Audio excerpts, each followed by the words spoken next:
I know it's fucked up, but I tell you the truth. You know, everything's funny. Everything's funny till it happens to you. 3 months, a mere 3 months after that terrible attack that Chris Rock endured, I was on stage at the Hollywood Bowl, and a lunatic jumped out of the crowd and attacked me. Now, I gotta tell you, if it happens to you, you don't even know what the fuck is happening. It was like slow motion. I just looked over. I don't know this nigga. And I just looked and said, oh my God, I'm being attacked. And this motherfucker was ragged. He jumped at me. He was like, ah! I'm old, but I'm fast. I caught this motherfucker's head with my hand and pulled his hoodie over his eyes. I can still feel his head in my hand. It was spongy. He had been growing dreadlocks. Not the beautiful dreads that breastfarians grow. These were accidental LA homeless dreads. This shit had leaves and sticks and bottle caps and shit in it. Some kind of grease. I was like, ugh, like this. And then I fell down. And he knocked me all the way on the ground. And I was like, man, this is a bad situation. I don't know if I'm gonna die or what's gonna happen. But in that moment of vulnerability, you know what occurred to me that had never occurred to me before in my life? In that moment, it occurred to me that bodyguards should not wear dress shoes to work. Travis! This nigga Travis came out slipping and sliding on some kind of beautiful loafer and fell flat on his back. I said, oh my God. Now both of us are down. I gotta handle this shit myself. So I popped right back, boom. And then the kid that knocked me down, he popped out, boom, and we looked at each other and realized, at the same time, I was bigger than him. And that motherfucker took off running. And I started to chase him, and I said, fuck him. And I picked the microphone up. So I'm gonna finish this show now. That's right.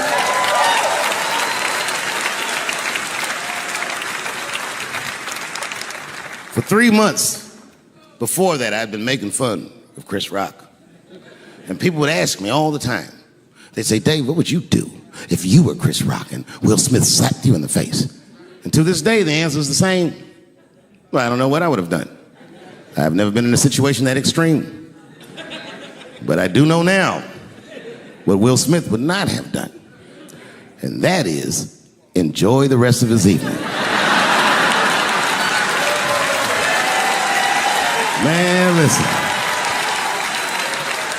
We gave that kid a good while. We was whooping his ass.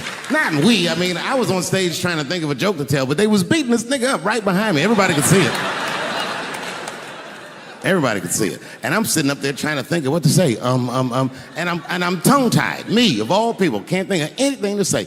Look at my karma. Just that moment. Of all the people in the world, Chris Rock walks from backstage, walks up to me in front of 20,000 people, grabs the mic out of my hands and looks at the crowd and goes, was that Will Smith?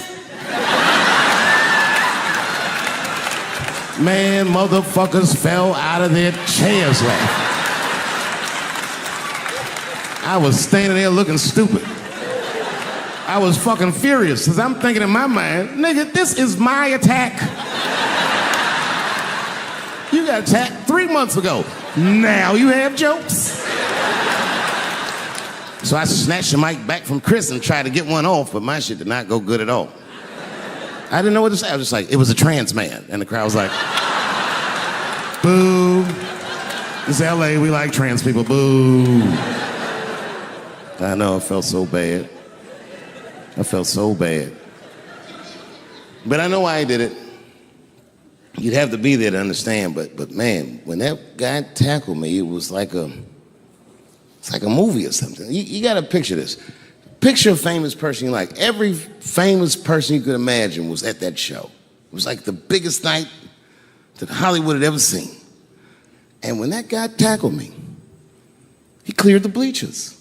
I had to watch the tape afterwards to know this happened, but as soon as he tackled me, Jamie Foxx was the first motherfucker that jumped out of the crowd. He was wearing a white cowboy hat like he knew this shit was gonna happen to him. Never seen this nigga in a cowboy hat before. And Jamie started chasing that motherfucker around like any given Sunday. And that kid was fast as shit, was juking and shaking, and he broke Jamie's ankles, and he just kept running. And then Jon Stewart from The Daily Show ran from backstage and jumped at this motherfucker like Super Jew. He was like, ah!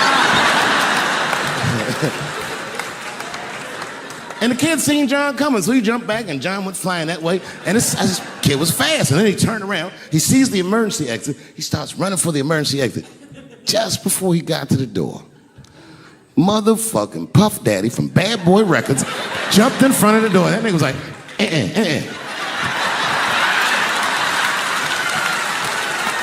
Boy, Puffy got that motherfucker. And then every celebrity just ran out, because every celebrity saw themselves in me, and they just started beating the fuck out of that kid. And I know Chris was backstage looking like, nobody helped me.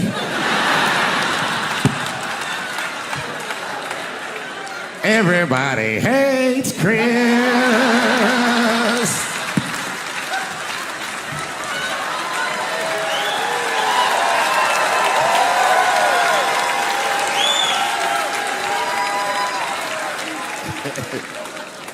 Look, it was way more intense than what you guys might have read. I don't know what you read, but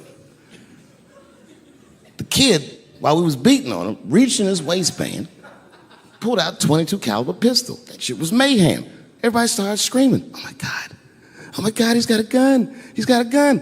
And then I got scared. I was in the back, but I was scared, because I knew that everybody that was with me was armed. Yes, if they had shot and killed this kid on stage at the Hollywood Bowl, like I pay you to do, Travis.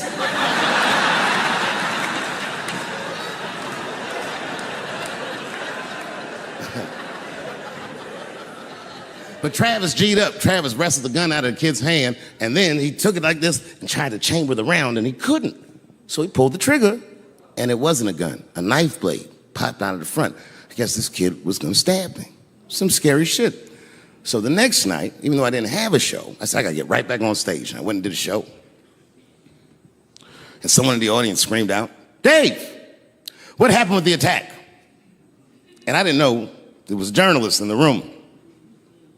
All I said was that this nigga had a knife that identified as a gun.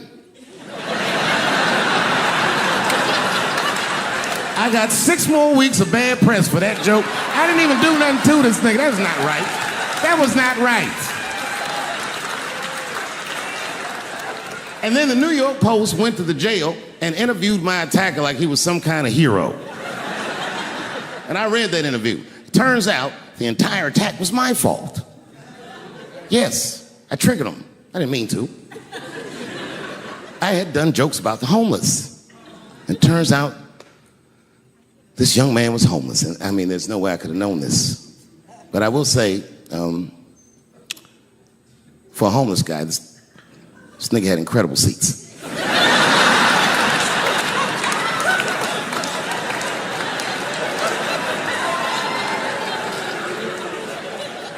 Oh, and they said I triggered him because I had done LBGTQ jokes, and it turns out this fellow was a bee.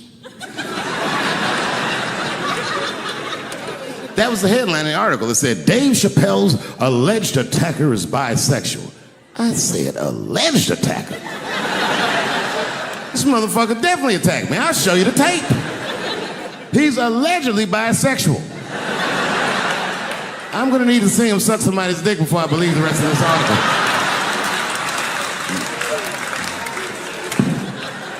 I read that shit in the paper. I was horrified. I was like, oh, bisexual? I could have been.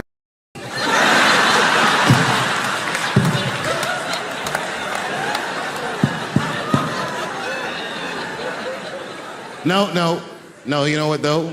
It's not funny because after all that madness ensued, I went to the hotel room.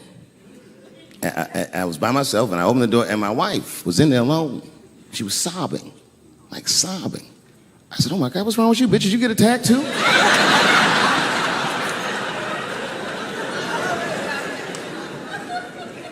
And she's crying, and she said, oh my God, David. She said, if you had died tonight, me and the kids would have nothing.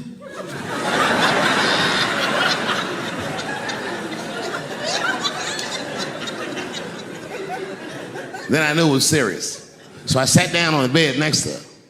And I reached in my pocket, I pulled some keys out that she had never seen before. She said, oh, what are those keys? And I gently placed them in her hands. I said, sweetheart, those are the keys to my safe deposit box.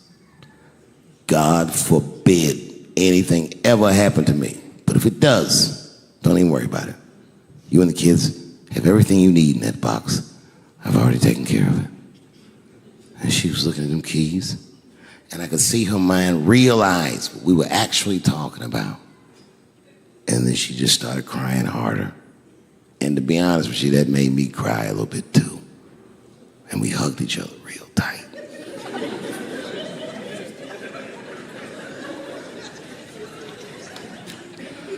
Do you know this bitch looked in the box while I'm alive and well? Who does that? Oh my God. And then she was mad at me. She said, God damn it, David, I opened that box. I said, you did? She said, yes, I did. And there was nothing in there.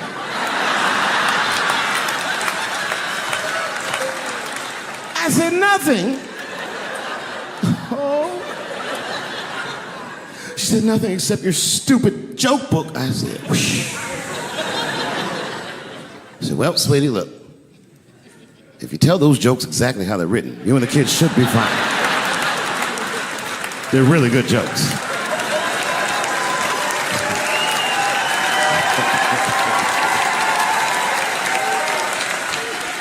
She's like, good jokes? What is this shit? Come join me in my watery grave. No, you gotta roll your throat. Join me in my watery grave.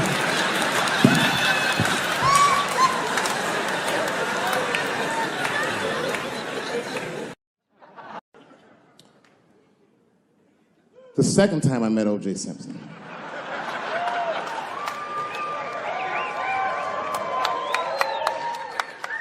Was right after the trial of the century. There I was, now a young man of probably 23.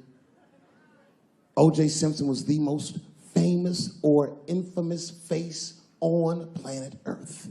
I was in a restaurant in Beverly Hills with my agents. I wasn't alone in the restaurant, but I was alone.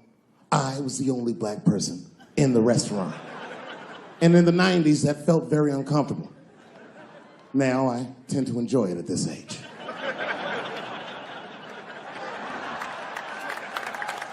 I was having dinner with my agents, celebrating a deal that they told me was lucrative, but I later learned fucking sucked. And suddenly, a group of women walked by. Every race was in that group. Black, white, Asian, Latina, white, and white again. They were all gorgeous. I watched them walk by. Then, I saw a familiar face.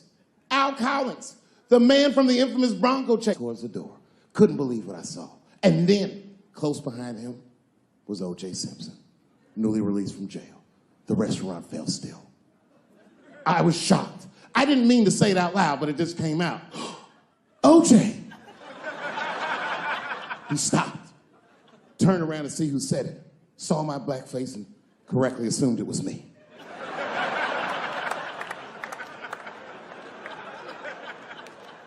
I was sitting in the corner of the booth.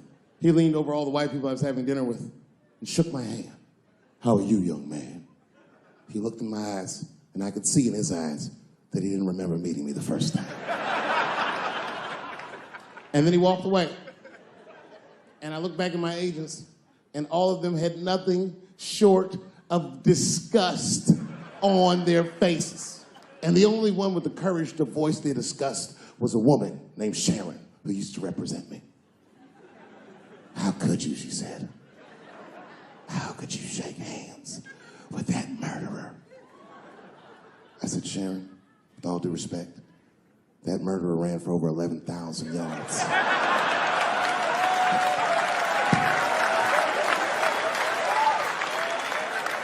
And the glove didn't fit.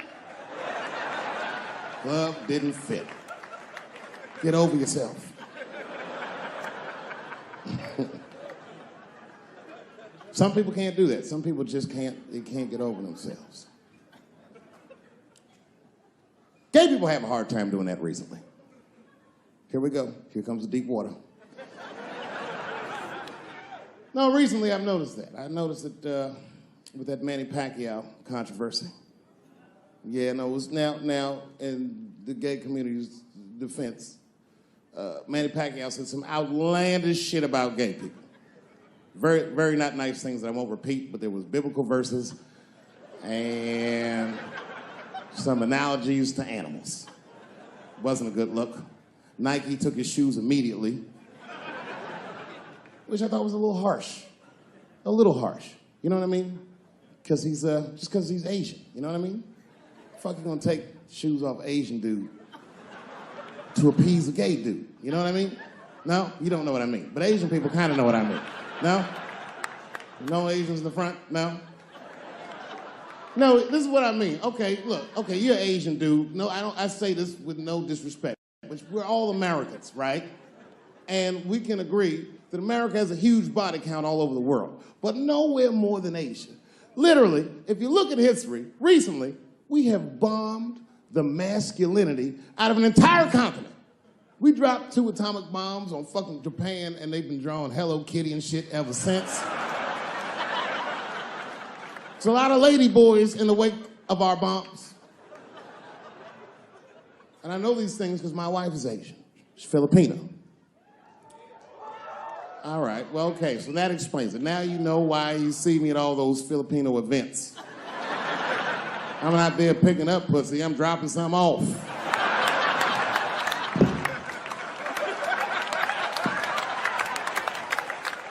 I take my wife to all that shit. I took my wife to see Pacquiao fight Mayweather. We sat ringside, okay? That was a quiet car ride home. That's what that was. But if you know what's popping in the Philippines, you know that they got a whole generation of kids in the Philippines growing up without their mothers. Yes, a lot of women in the Philippines go to the Arabian Peninsula, they come to the United back home, which is still one of the #1 staples in the Philippines economy, money that their expats send back to the Philippines. The men, on the other hand, are left rearing children, twiddling their thumbs, waiting on their wives' checks. These men have been fucking emasculated. And then suddenly, a boxer rises from amongst them and reinstates their manhood with his motherfucking fist. This is not the guy you're supposed to ask, what do you think of homosexuals? He's not your champ. Shit. That's why I don't have a sneaker deal, because if you say something that people don't like, they'll take your fucking shoes off. Road ahead. They've got the longest mental gap to bridge. That's all I'm saying. Because, you know, whenever I see one of them T's on the street, I don't mind them, but I'll be like, man, I miss Bruce. I'm sorry, guys. I'm 42. I remember Bruce Jenner. Before the Kardashians, before all that, this motherfucker was a white American superhero. It was amazing. He was beating Africans at track and field. We'd never seen anything like it. He was on my cereal box growing up. You know how much of that cereal I ate, nigga? I didn't know he was gonna do that.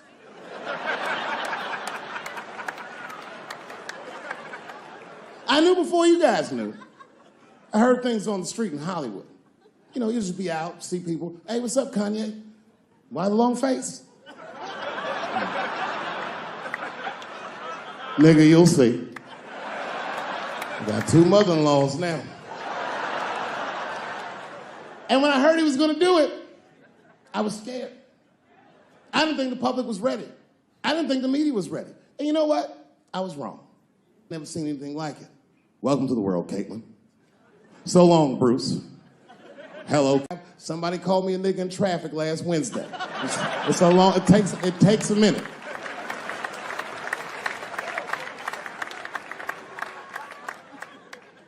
My wife's friend, Stuart, told me that. My wife has a lot of gay friends. Stuart's their leader. She has a lot of gay friends. And I don't like them.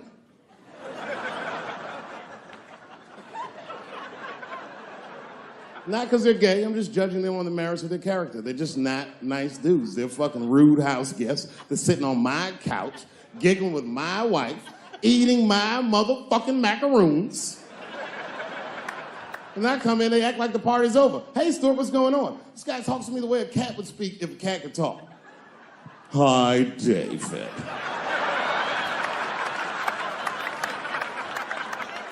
Stuart, what's all the beef, man? What's going on? He always wants to have some kind of gay political argument. The last one was about a petition in federal court to take the words husband and wife out of the law. I said, well, why would you want those words out the law? He said, because it discriminates against same-sex couples. I was like, niggas, please save me the semantics. Just trust me, take your chips and get the fuck out of the casino. You're about to decide, talk that over amongst yourselves, and whichever one of you is gayer, that's the wife.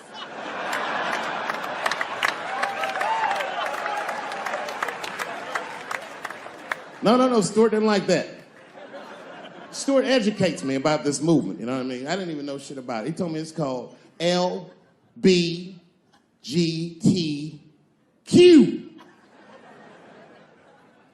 I was like, what the fuck is the Q?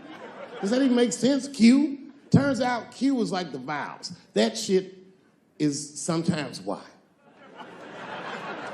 It's for gay dudes that don't really know they're gay. You know what I mean? Like prison fags who are like, well, I'm not gay, nigga. I'm just sucking these dicks to pass the time. I'm not G, I'm Q. Ugh.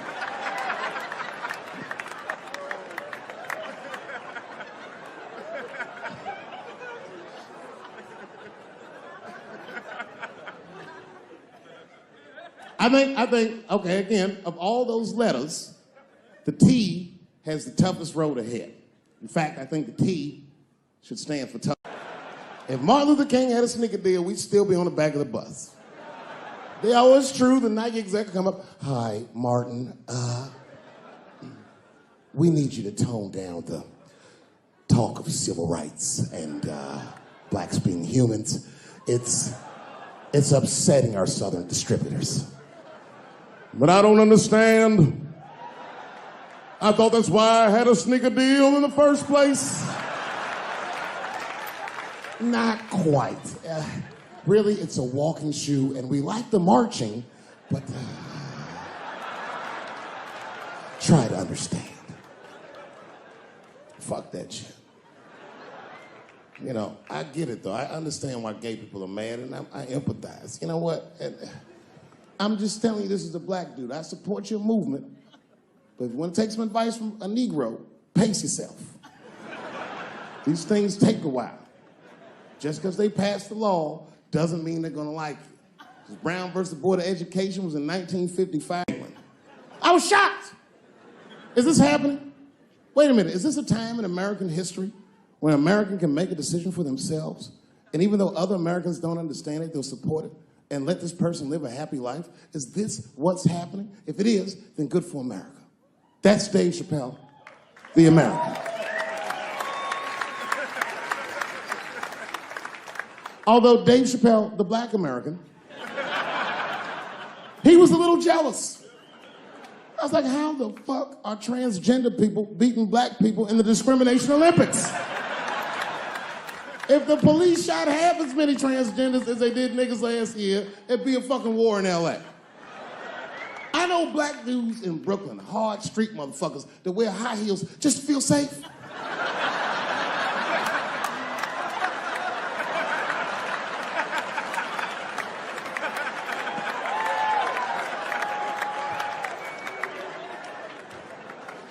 Transgenders are gangsters. I used to do business with a transgender in Hollywood. Man, everybody would be scared of her in the boardroom. She walk in there, newly minted woman, high heels, purse.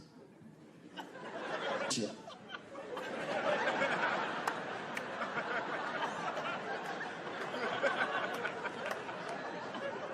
And then she walked to the head of the conference table, stare at us all, reach in her purse, and pull her old dick out and throw it on the table. Let's talk business, gentlemen. Ah!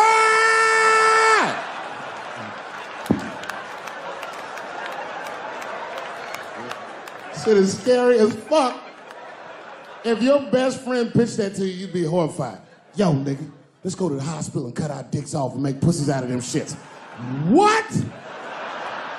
Can't we just get matching jackets or tattoos or something? Sure, that's what you want to do? There's only one way to find out, nigga. Wu-Tang, bow, bow. Let's go to the club and trick niggas into fucking us, yeah. Well, I have some very bad news for the people in the front rows. I heard that some of you paid as much as $800 for your tickets. Sadly, I did this same show a couple weeks ago in Atlanta for $60 a head. Can you imagine? Nigga, you could have flown to Atlanta, got a hotel, had some dinner, and came back and you still have a little money left over, niggas. Paid way too much just to see me in this gay-ass neighborhood. All right, let me roll up my sleeves and tell these pussy jokes. Will told me to say there hasn't been this many pussy references in this room since Cats was here. Boy, I gotta tell you, man, I've been doing this set all week, and boy, I've been telling these jokes, and sometimes niggas look like they're in actual pain over the jokes. None of it's that bad to me, but I understand why it could hurt some people's feelings. So tonight,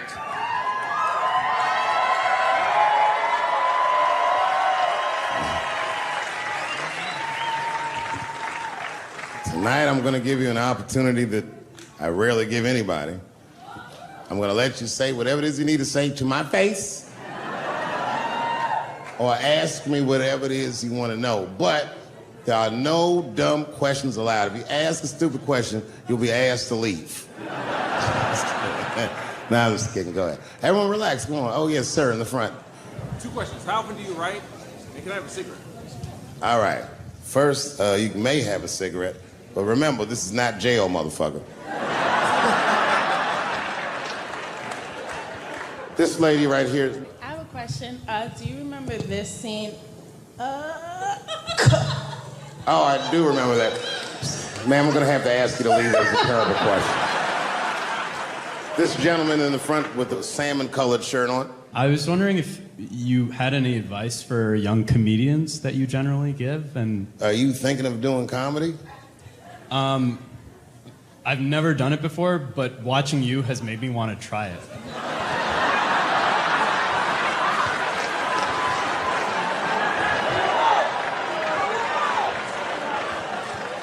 I don't know if that's an insult or not. It's a compliment. It's. I mean, niggas don't say I've never done brain surgery, but it looked a lot easier than I thought. I'm teasing. All right, here'd be my advice. Okay, I don't know how comedians start nowadays, right? But what I would suggest is just start. And once you start, you can't really stop, no matter what happens, no matter how bad it gets, no matter what people say. You know what I mean? Because comedy is weird like that. You know why I hate watching other comedians do comedy? Not because I hate other comedians, but because I love comedy so much. It's like watching somebody else fuck your girl. And I say, fuck her better than that. Yes, you on the aisle up there, the lady with the long... Yes, you, standing up, I see you. My favorite book of all time, The Narrative of the Life of Frederick Douglass.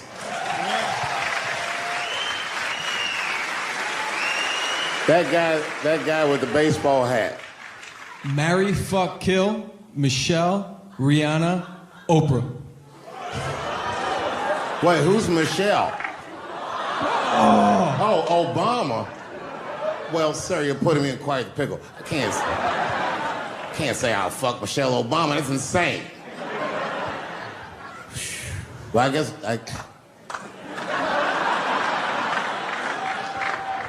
I mean, because I wouldn't kill any of those women. But I'd fuck all three of them.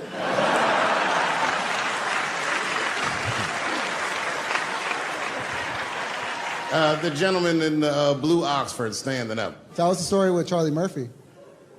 Tell a story about Charlie Murphy? Or your favorite Boy, there's so many good Charlie Murphys. You know, the thing with Charlie Murphy is he used to just make us laugh all the time. And I used to ask him about all the old Hollywood shit I was curious about. Like when they used to accuse Michael Jackson, I remember asking once, I go, Charlie, do you think Michael Jackson actually did those things? And he said, let me ask you a question, Dave. He said, say it is illegal to fuck women. How long are you staying out of jail? So God bless Charlie Murphy, wherever you are. Charlie, I love you. Who do you think is going to win the 2020 election? All right, I'm going to put a pin in this, but I'll tell you right now, fella, I don't know, but I think Trump has a better shot than a lot of people would like to think. I'm just saying, it all depends on how the left talks. The way we're talking is not going to win the fucking ball game. Donald Trump's over there on the right, grabbing handfuls of pussy. Joe Biden can't even smell hair over here. Fuck this side. All right, man, go ahead. Thank you so much for this show. And How old are you? 25. 25? Yeah. Boy, don't let R. Kelly see you. He's gonna pee on you by accident. Oh, my bad. I thought she was 15. Yuck. I'm totally joking. I'm sorry. My question is there anything you've learned from another comedian that you feel like will stay with you for life? I tell you what, miss, that's a good question. Yes, is the short answer. A longer version of it is this. I was raised by comedians. I started doing stand-up when I was 14. The other day, I went to a comedian's funeral, and I realized as we was putting this motherfucker in the ground that these people are at least as influential to me as my family. I rock with these niggas till the wheel falls off. We fight and we fuss and we are jealous of each other and we get mad at each other, but my life wouldn't have been what it was without each and every one of them, and I consider them my family. That's the answer. Still hadn't figured out exactly how to say what I wanted to say, but I was doing pretty good. And I was doing some Me Too jokes, and a woman stood up from the audience and she was crying. Clearly, it was a white woman. She says to me, you can't say that. It's 200 seat room, it's a very small room. I'm like, what the fuck are you, like, miss, are you okay? What are you doing? She said, you can't say that. I said, yes, I can, it's my show. I'll say whatever the fuck I want. The crowd's like, ooh, like this. And then she gets up from the table and she starts making a big, like, show, just pushing through the aisles and all this stuff. And there's like a curtain right before the front door. And she gets to the curtain and she's crying. It's fucking crazy. She says, I'm sorry I was raped. It's a fucking comedy club. It's like loud farting getting out of an elevator. Nothing funny can happen in here. Now I'm trapped in a room with this woman's fucking stink.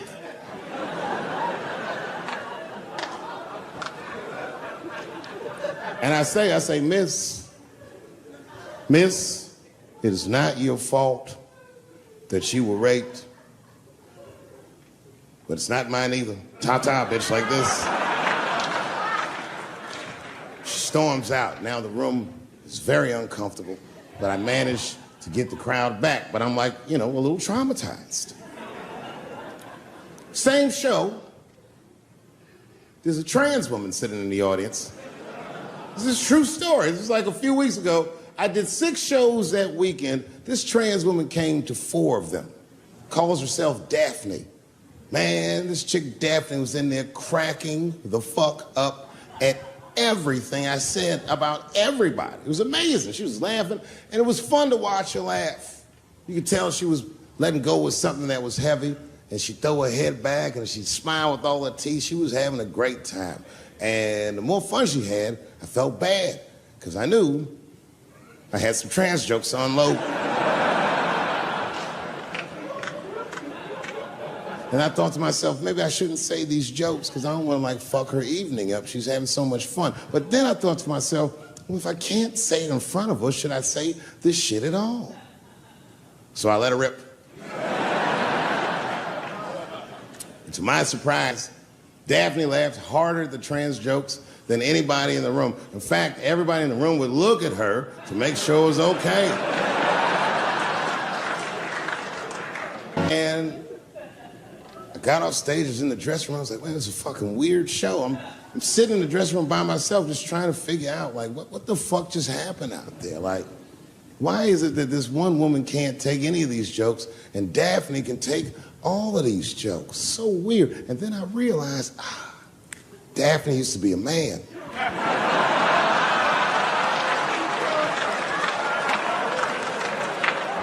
So now I go out of the dressing room and like you can see like all the staff was there like cleaning the club up, the audience had gone, and sitting at the bar by herself was Daphne. And she's like, hey, Dave, come join me for a drink. And I don't want her to think that I'm transphobic or nothing, so I'm like, fuck, I guess I could have at least a drink. And we get some tequila and we're sitting there. And she was fucking cool. Turns out that Daphne, she wants to be a comedian. She was asking me for advice, and I told her advice and all that shit. And then she says to me, she says, boy, you sure do get a bad rap for your trans jokes. I said, Daphne, thank you, but you don't have to say that. I hope I didn't offend you. She goes, no. She said, in fact, I read about you in the New York Times. I said, you did? She said, yeah. She said, I thought it was interesting that they blamed you for R. Kelly. They said you normalized him for telling jokes about him. I go, yeah, they said that. She goes, I wonder why they never said that you normalized transgenders by telling jokes about us. And I'd never thought about that. It never occurred to me. And we started making out. And then like, I reached up just to see what it felt like. I was like, what? And it felt like pussy, did it? I was just like, go ahead, ask me a question. What the fuck you gonna do if Trump get reelected? What am I gonna do if Trump get reelected? Probably get a significant tax break.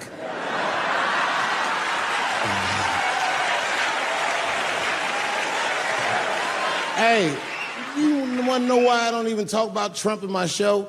Because that motherfucker is not the hokey pokey. He is not what it's all about. There's millions of people that put him in power, and the ideas that he puts forth are not his own. He's singing poor white people's greatest hits. So why the fuck would I worry about him and not the other millions?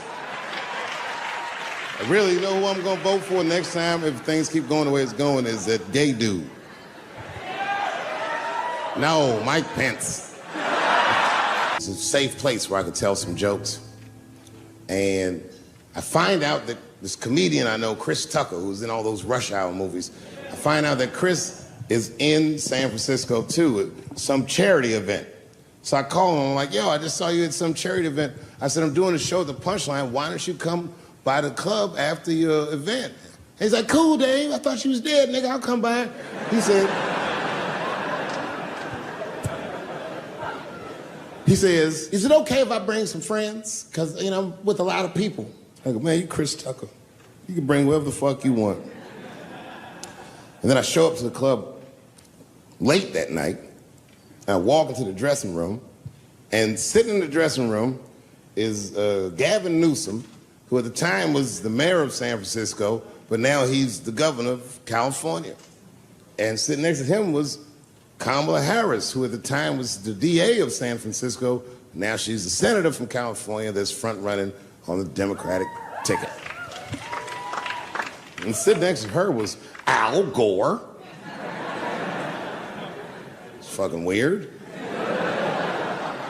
And sitting next to Al Gore was the guys from Google, Sergey, and I don't know how to say these. All right. And it was Chris Tucker and Ben Jealous, who at the time was the president of the NAACP, who was all just at this big charity dinner, and Paul Mooney was drinking scotch. And we all was just in there. And, you know, first I was a little uncomfortable when we started talking, and we all got along really well. At some point, Kamala Harris she says to me, she goes, you know, a friend of mine is announcing his candidacy for president tomorrow. I went to college with him. I'm like, what? I go, Barack Obama? She goes, you've heard of him? I'm like, yo, I just read about this dude. And she goes, yo, yeah, blah, blah, blah, we talking. She goes, you know what? She says, let's call him on the phone. I said, what the fuck? And she picks the phone up and she dials and she's listening like this. And she goes, this is voicemail. And she gives me the phone, she goes, leave him a message. You know, I didn't know what to say. I just said what you say to any black dude that's running for president. You know, stay low, running a zigzag pattern, this kind of shit.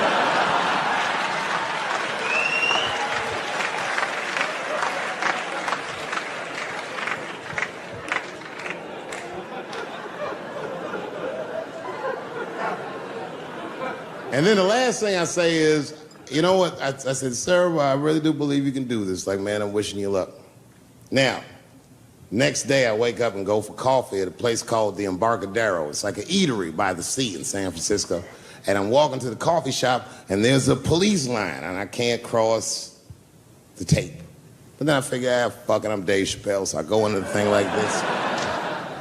And the police yoke me. These motherfuckers like tackle me immediately. And I see over the police's shoulder Gavin Newsom. I couldn't remember his name, but I remember the night before I had kept teasing him and saying he looked like Christian Bale, the guy from the Batman movies. So I see him and I can't remember the name, so I'm just like, Batman, help!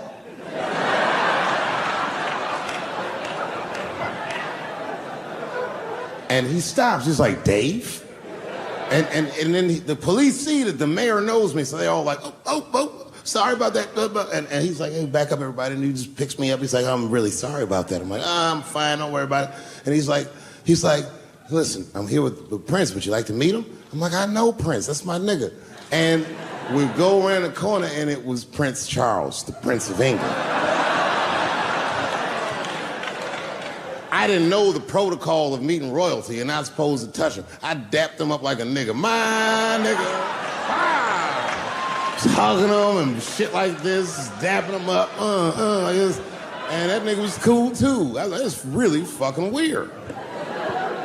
And then I was just out there in the upside down, not having no TV show, trying to figure life out. And the election was going on in the background. And this guy, Barack Obama, was picking up steam. This motherfucker was killing it. And I had a chance to go to the last debate on the Democratic ticket, and I went. It's me and Chris Tucker sitting in Myrtle Beach, South Carolina. It's the last three candidates. It was Barack Obama, John Edwards, and Hillary Clinton. Now, Obama's a lot taller than Edwards and Clinton, and he had the center podium. And at one point, they're all on stage, and they start fussing, and Obama goes, look, none of us are perfect, like this. And his hands was like this, and there was light shining behind his head, and the other two candidates was looking up at the nigga, and I was sitting in the audience like, this nigga looks like Jesus.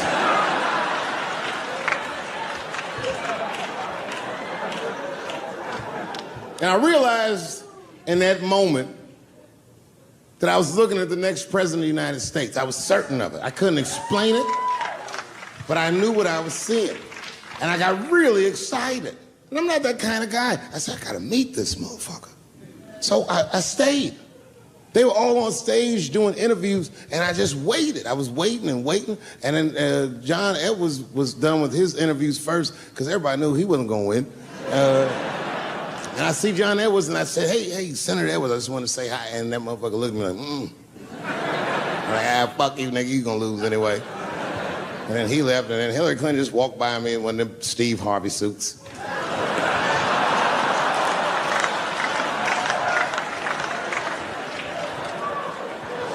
But Obama was taking forever. Everybody wanted to talk to him. When I knew the media saw exactly what I saw, there was no question about it. That was the guy. I waited and I waited, and finally, must have been over an hour and a half, he finishes his last interview. He's like, well, thank you very much. Good talking to you. And he turns around, and we make eye contact. He sees me, and when he sees me, he looks over, he goes, Dave Chappelle. And Obama did me the same way I did Prince Charles. He dapped me up, and he like bro hugged me, and he pulled me in, and I'll never forget this. He said in my ear, I got your message. Thank you very much, New York. smoking ritual. We need to celebrate, nigga. I thought you were dead. And he set it up. It was beautiful. It was just like I dreamed. We was all sitting around. Them Indians was beating the drum. Some other Indians came out the back with a long blanket that was folded in half and put in front of us. Open that shit up, and on the blanket was a long wooden pipe with feathers. And bags of weed were all over the blanket. Chief walked over.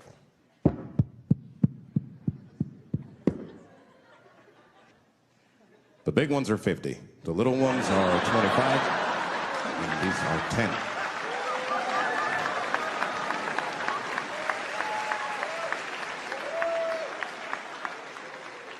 Me and those Indians got high as shit. I was begging. I told the chief, he was talking, I cut him off. Time out, chief. Sorry to interrupt. Fucking smashed, man. The weed's too strong. I'm itching. This is PCP. The spirits have got me. Chief, the spirits have got me. And the chief threw some water in my face. Calm down, blackface. Splash. I said, hey, it's black feet, motherfucker. Take it easy.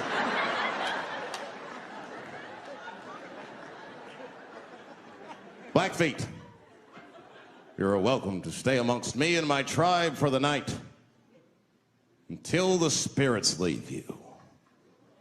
And they gave me my own teepee to sleep in, which sounds nice. I personally felt like it was a little fucked up, you know, because they all had houses, man. It's like, why can't I sleep with y'all in the house and watch TV? Nigga, I can't be on this grass all night.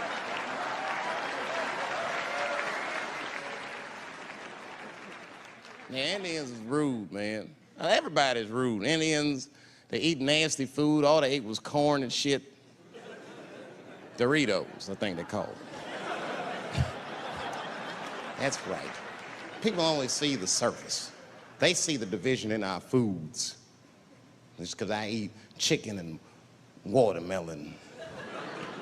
They think that that's something wrong with me. Let me tell you something. If you don't like chicken or watermelon, something is wrong with you, motherfucker. There's something wrong with you.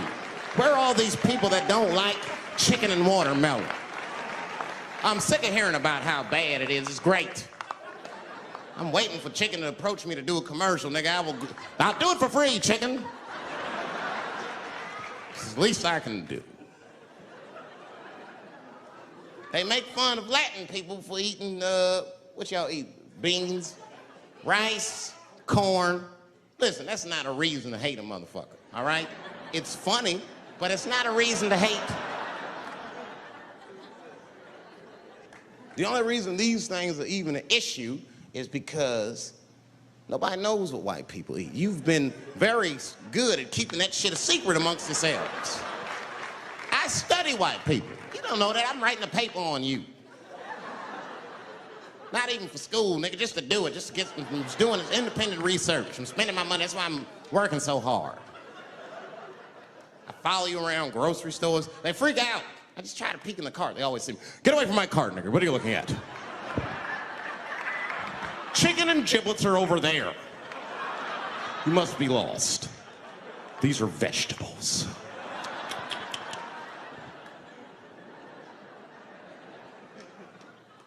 I know what you drink. See how quiet it got? Grape juice. Surprise, motherfuckers, you didn't know I knew about grape juice, did you? Oh, don't play dumb with me. Looking at what is it? A lot of black people don't have the privilege of knowing about grape juice because they have grape drink. It's not the same formula that you get. Ain't no vitamins in that shit. You might have one of your black friends over, Todd. Todd, would you care for a glass of grape juice? What? Nigga, what the fuck is juice? I want some grape drink, baby. It's purple. I don't think I know what a grape drink is. What? I have some apple juice if you want. What the fuck is juice? I want some apple drink. Scream.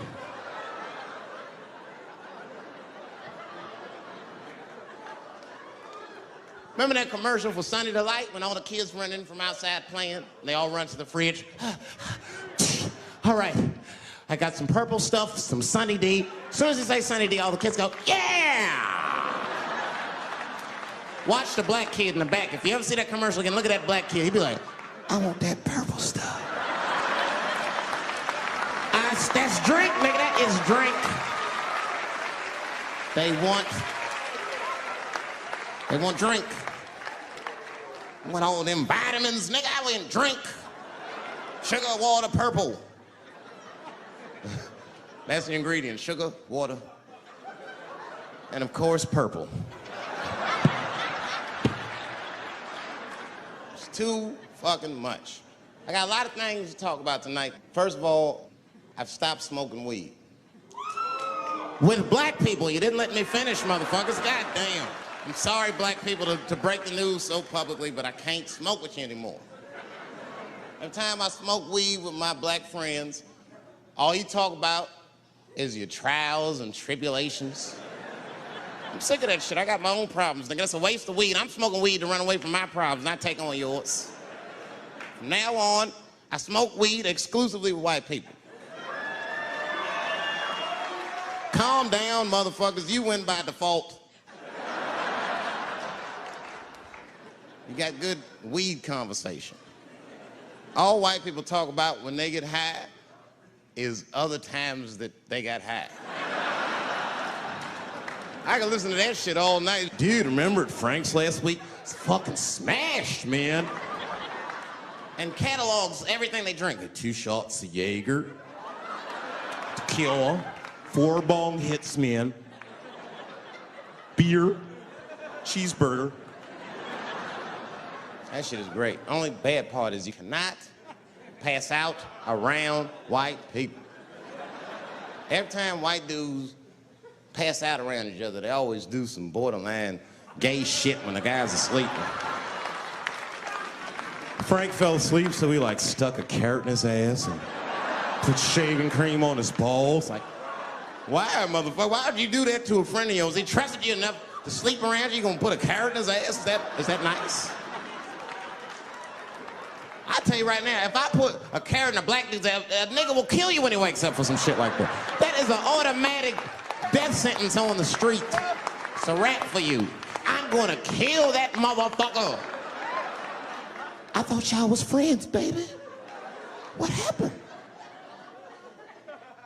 I fell asleep at his house, right? We was drinking, and I fell asleep at his house, and while I was sleeping, right?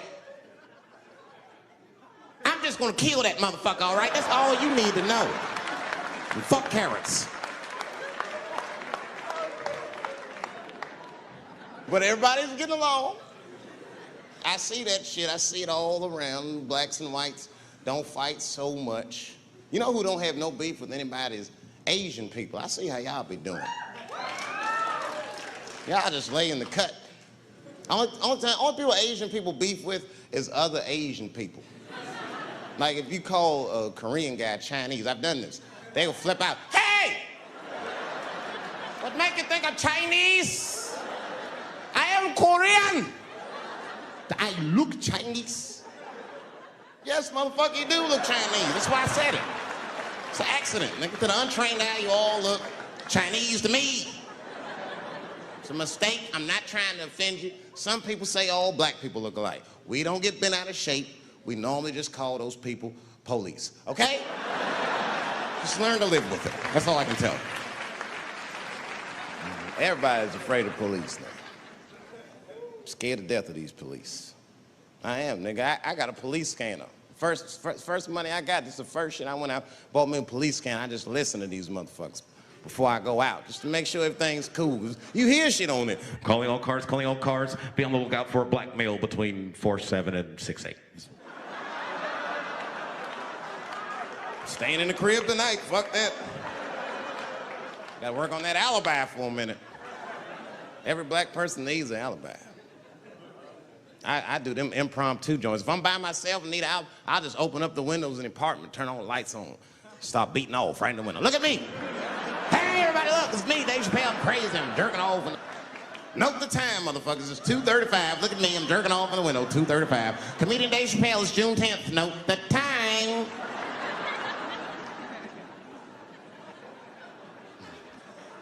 That shit could save my life.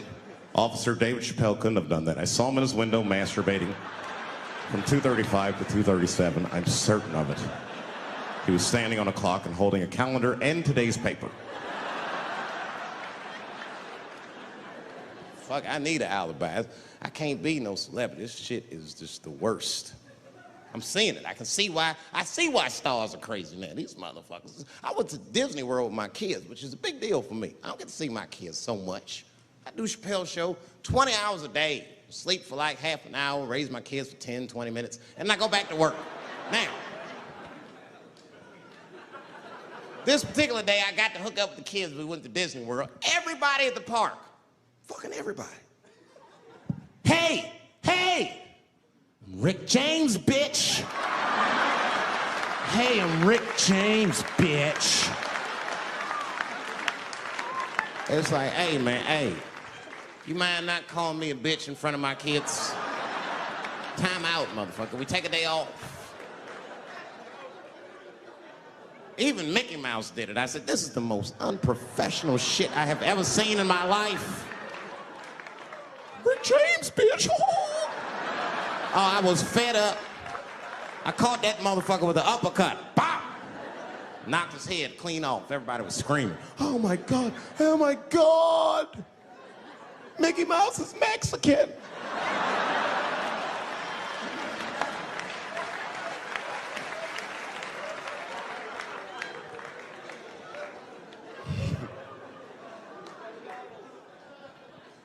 I had a terrible time in Disney World. Disney World is like a whole nother country anyway. They got their own currency. That shit is ridiculous. As soon as I check in the hotels, welcome to Disney World, Mr. Chappelle. Can we interest you in some Disney dollars? Nah, man, I'm cool. You can't buy weed and pussy with Disney dollars, nigga. I'm on vacation. I like them greenbacks. I like them greenbacks. You know what I'm saying? It's the kind of money people spend. People is very particular about that. I saw that. That was one of the main stories from the war. Was the first big thing we did was they said, now that Iraq has been liberated, we have managed to take Saddam Hussein's face off of the money. And I'm not gonna lie, when that press conference came off, I was like choked up. I was actually proud to be an American because that is a very subtle psychological nuance of oppression to have a dictator on your money. And it's thoughtful to be able to take that motherfucker off for the goodwill of another person, right? But then I thought, well, if you could do that for Iraq, what about our money, man? Our money looked like baseball cards with slave owners on. George Washington is the worst of the worst. Yes, I said it. You mythologize this motherfucker like he was the greatest dude, man. If I went back in time with a white person and we saw George Washington walking in front of our time machine, my white friend would probably be like, oh my God, Dave, look, there's George Washington. It's the father of this great nation. I'm gonna go shake his hand. I'd be on the other side like, run, nigga, George Washington. And we'd both be right. You like him because he wrote the Declaration of Independence and all that shit. We hold these truths to be self-evident. All men are created equal. Go get me a sandwich, nigger, or I'll kill you. Liberty, justice for all. Am I wrong? Am I wrong? Wait a minute, did he not own slaves? Didn't he own slaves? That's all I'm saying. I almost protested the war in the beginning. Almost. Until I saw what happened to them Dixie chicks. I said, fuck that. If they'll do that to 3 white women, they will tear my black ass to pieces. I don't want to hear that shit. Yeah, man, they would. But I'm like, for real, why you care so much what the Dixie chicks say? It's not like they political scientists or nothing. They just bitches that can sing good. You know what I mean? Stop worshiping celebrities so much. Just don't listen, don't pay attention. People listen to me. I'll say anything, nigga. I've done commercials for Coke and Pepsi. I don't give a fuck what comes out of my mouth. I just say what it takes. Whatever it takes, that's what I'm saying. If you want to know the truth, can't even taste the difference. Surprise! All I know was Pepsi paid me most recently, so tastes better. It's pretty much how the game goes. I'm just being real, man. There's too much goo-gagging over celebrities. People don't know what's fake and what's real anymore. That's why Bill Cosby got in trouble. Look what happened to Bill Cosby. Bill Cosby said some real shit, and the whole world freaked out on him. For what? For having an opinion? Just because he was selling pudding pops for the last 40 years, people forget that he's a nigga from Philly in the projects, and he might say some real shit from time to time. It's not that big of a deal. I spoke at my old high school, and I told them kids straight up, if you guys are serious about making it out of this ghetto, you gotta focus, you gotta stop blaming white people for your problems, and you've gotta learn how to rap or play basketball or something, nigga. You're trapped. You are trapped. Either do that or sell crack. That's your only options. That's the only way I've ever seen it work. You better get to entertaining these white people, nigga. Get to dancing. Go on out there and be somebody.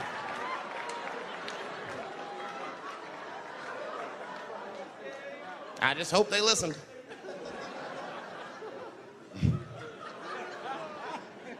This shit is ridiculous. People worship television. They worship this shit. You know, like if you watch a movie, right? Say you're watching a movie and one character says to another character, say, hey, what's your number, man? What's the other character always say? 555, 5555.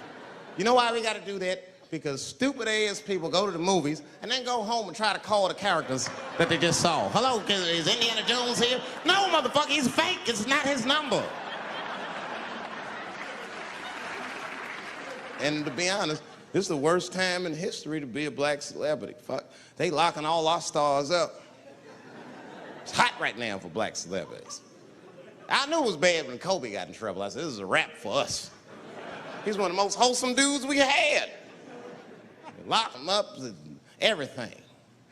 And Kobe kept it together. Thank God he held his game together, because if he was cracking under pressure and getting like 6 points a game, the whole LA would have been like, that nigger is guilty. Kobe was playing his ass off. He was playing like his freedom depended on that shit. You see this motherfucker in them games, this nigga's trying to beat that case on the court.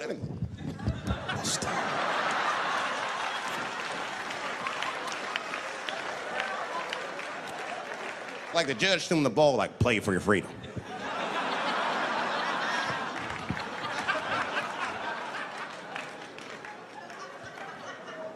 If I could talk to Kobe, I'd be like, just relax, you'll be fine, man, because the public is still giving Kobe the benefit of the doubt. He's one of the few black celebrities that get that. Not because he's a celebrity, more because, you know, the girl showed up with 8 different semens to the investigation. You can't do that. That's 7 too many. That's a lot of semen, man. This bitch got Noah's Ark in her panties. Like, what, you trying to recreate humanity or something? She's a collector. She got every unsolved mystery. The answer might be in this girl's paint. That's the first place I look. OJ's other glove is in there. Bigfoot's footprint. 3 CSI reruns is in that motherfucker. We got the most diabolical draws ever. Fuck being a celebrity. This is not the time to be a black star. They locking all our stars up. Black celebrities, this is a witch hunt for us, man. God damn it. It's all OJ's fault. Ever since OJ got away, white people have just been locking up our stars one by one. It's true. And it's not even OJ's fault, it's our fault. We celebrated too openly when OJ got acquitted. We should have been quiet about that shit. As soon as it's not guilty, niggas just damn. Oh, in your face, nigga, in your face. It hurts, don't it? It hurts. Burns, doesn't it, nigga? Ooh, that justice system burns, doesn't it? Welcome to my world, motherfucker, all that shit. White people wanted OJ's ass bad. City of LA spent over $12 million just trying that motherfucker. And the look on white people's face when he was acquitted, priceless. Priceless.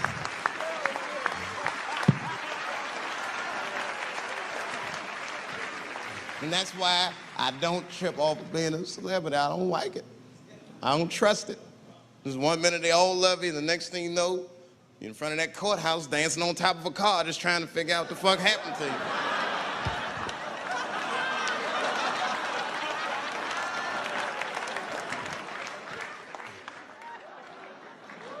That's what I'm waiting for, because the timing of this Michael Jackson shit is what makes me doubt it. Every time there's wars going out of control, or the economy gets bad, or something is wrong with the world at large, it's always these moments in history that Michael Jackson will coincidentally jerk off a kid. This is getting a little ridiculous. Like, are you planning this shit? Do you have meetings? Michael, thank you for coming. As you know, Michael, the war has not been going as well as we expected. There's been a lot of hiccups, and the public is asking us a lot of questions, of course. And, well, Michael, there's no nice way to say this, and all I know how to do is be direct, so let me just be direct. We're gonna need you to jerk off another child, Mike. I'm sorry. I am sorry. But it would really help out. Or maybe he did it. Who knows? Who knows? That's the thing. That's what I wanted to say. Who knows? Who the fuck knows? Mike, God, and this little boy know. That's about it. That's about it. The only reason that I can even talk about this shit is because everybody is speculating. They all think he did it. And I don't think he did it. I'm alone in this. I don't think he did it. I'm not gonna say I don't think he did it. That's too strong.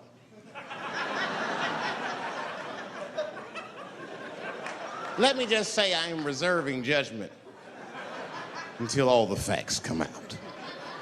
But so far from what I heard, I mean, the kid said he was dying of cancer. He was in Make-A-Wish Foundation. He claims he had 2 weeks to live, and it was his dying wish to meet Michael Jackson. Come on, man, give me a fucking break. This kid is 10 years old. He don't remember Thriller. The fuck you want to meet Michael Jackson for, honestly? I remember Thriller, and I just, like, kind of want to meet this nigga. Like, I wouldn't break an appointment to meet him. I'll put it that way. I'd have to already be free. That's ridiculous. That's like if I'm dying in 2 weeks.